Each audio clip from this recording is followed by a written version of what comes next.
Hello दोस्तों, सिपाही भर्ती पेपर लीक बड़े ही दुर्भाग्यपूर्ण ये बात है।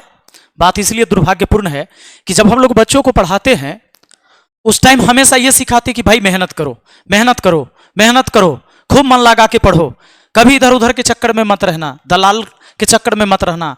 लेकिन बच्चे हमसे ही कह देते सर हम तो मेहनत कर रहे हैं, लेकिन देखिएगा बिहार पुलिस के पेपर लीक होबे करेगा।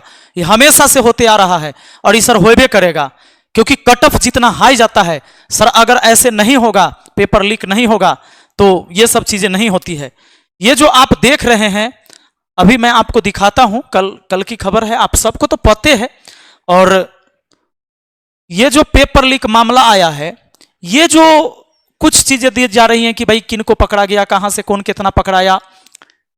ये सिपाही भर्ती पेपर लीक में कंकड़बाग में नकल करते गिरफ्तार 6 में से 5 के पास से बरामद आंसर की प्रश्न पत्र से 4 मैच। उसके बाद जो क्या था स्थिति, 100 से अधिक गिरफ्तार, कई इलेक्ट्रॉनिक गैजेट बरामद। ये कंकड़बाग से जो पकड़ा है ये तो पेपर में बहुत कम छापा है। कंकड़बाग से जो पकड़ा है उसके फोन से ही मिला है, एग्जाम से 1.5 घंटा पहले ही उसके पास पहले से आंसर की मौजूद था।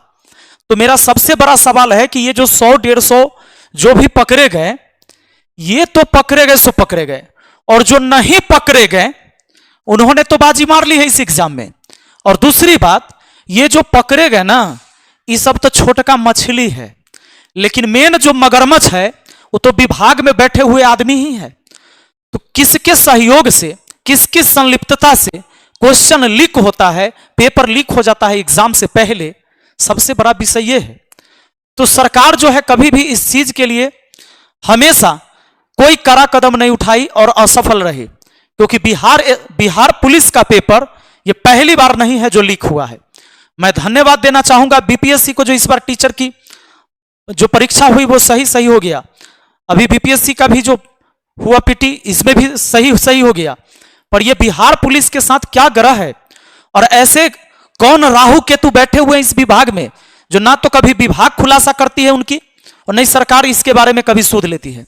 तो जरूरी है इस बात के बारे में सोचना कि ये मगरमच्छ कौन बैठा है जहां से पेपर लीक होते। ये तो चिटपुटिया के पकड़ने से क्या होगा, ये तो इस बार भी पकड़े जाएंगे, अगले बार फिर पकड़े जाएंगे, कोई दिक्कत नहीं। ये तो लाखों लाख की संख्या में है बिहार में बैठे हुए ऐसे लोग। लेकिन उन लोग जो पेपर लीक करवाते हैं, एक सरकारी चीजें, सरकारी जो दफ्तर है वहां से अगर ये पेपर लीक होता है तो वहीं के बैठे कोई व्यक्ति करते होंगे। इसके बारे में सरकार को सोचना चाहिए और दोनों पाली की परीक्षा रद्द होनी चाहिए।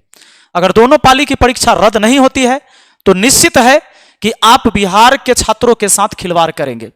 बिहार के छात्र बहुत ही नाखुश हैं, इसलिए कि ये रात दिन मेहनत करके पढ़ाई करते हैं और पढ़ाई करने के बाद बस एक उम्मीद से जाते हैं कि भाई इस बार शायद मैंने बहुत मेहनत किया है, इस बार सिलेक्शन हो जाएगा।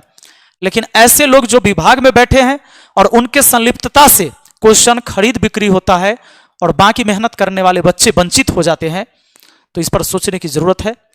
ऐसे असंतोष का माहौल बच्चों के अंदर पैदा नहीं किया जाए तो यह ज्यादा बेहतर रहेगा।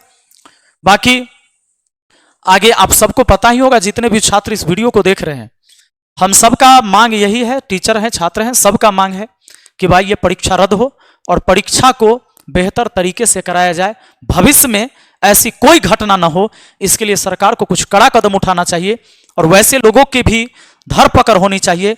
इस पर ऐसी कड़ी से कड़ी जांच होनी चाहिए और उनको कड़ी से कड़ी सजा मिलनी चाहिए जो इस तरह के काम करते हैं। अगर इस तरह के चीजें हमेशा होती रहेगी तो निश्चित है कि बिहार की ये जो दशा है, ये दिशा है, कभी बेहतर नहीं होगा। चलिए फिर मिलते हैं हम अगली वीडियो में, और आप लोग जरूर बताएंगे, आप लोग जो जो सेंटर पर गए, बहुत सारे बच्चों से हमारी बात हुई, वो कहते हैं सर कि ये पेपर लीक था पहले ही, वह तो बहुत सारा ऐसा भी था कि ब्लूटूथ डिवाइस लेके घुसा हुआ है हॉल के अंदर, ऐसे भी लोग, वो जांच में भी नहीं पकड़े गए पहले, ऐसे ऐसे क्वेश्चन आंसर की लेके पहुंचा हुआ है, ऐसे ऐसे एग्जाम हुए हैं। ये गलत बात है, ऐसे नहीं होना चाहिए था। ये परीक्षा बिल्कुल रद्द होनी चाहिए, दोनों शिफ्ट रद्द होनी चाहिए, दोबारा परीक्षा होना चाहिए साफ सुथरे तरीके से। तमाम विद्यार्थी और तमाम शिक्षकों का सिर्फ यही मांग है सरकार से। धन्यवाद।